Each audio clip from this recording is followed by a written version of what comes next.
Hi everyone, எல்லாருக்கும் வணக்கம். Welcome to my channel many easy cooking.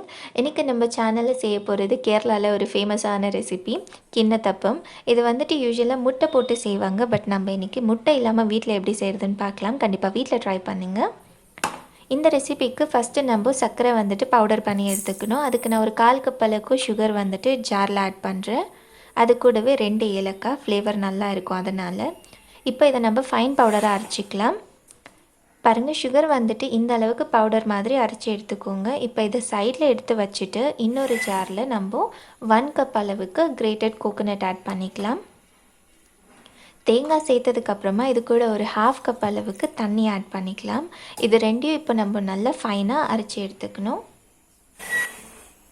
பாருங்கள், தண்ணியும் தேங்காயும் சேர்த்து நல்லா ஃபைனாக நான் அரைச்சி எடுத்திருக்கேன். நம்மளுக்கு இந்த ரெசிபிக்கு தேங்காய் பால் தான் தேவைப்படுது. ஸோ நம்ம தேங்காய் தண்ணி ரெண்டும் சேர்த்து அரைச்சா தான் நம்மளால் கோகோனட் மில்க் வந்துட்டு செப்பரேட்டாக எடுக்க முடியும். இது வடிகட்டுக்குள்ளே நீங்கள் இன்னொரு 1/4 கப் அளவுக்கு தண்ணி இது கூடவே சேர்த்து நம்ம எல்லாத்தையும் வடிகட்டி எடுத்துக்கலாம்.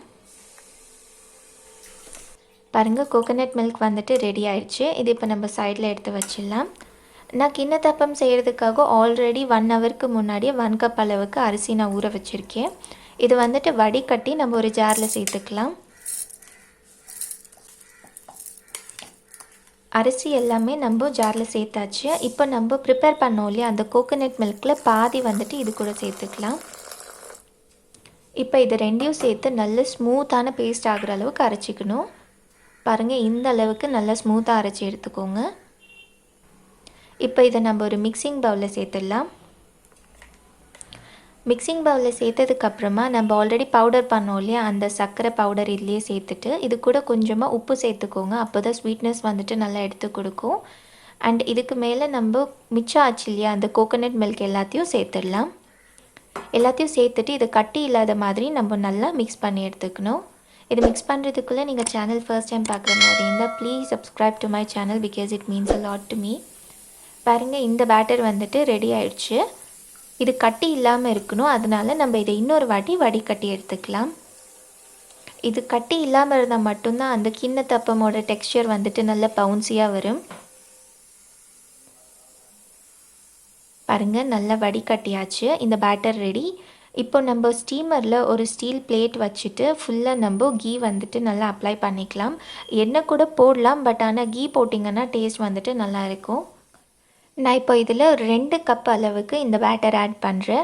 உங்களுக்கு திக்னஸ் எவ்வளோ வேணுமோ கிண்ணத்தப்பமோடது நீங்கள் அவ்வளோ பேட்டர் ஆட் பண்ணிக்கலாம். உங்களுக்கு தின் லேயர் மாதிரி வேணும்னு நினச்சிங்கன்னா நீங்கள் பேட்டர் கம்மியாக ஆட் பண்ணுங்கள். இல்லை திக்காக வேணும்னு நினச்சிங்கன்னா பேட்டர் கொஞ்சம் எக்ஸ்ட்ரா ஆட் பண்ணிக்கோங்க.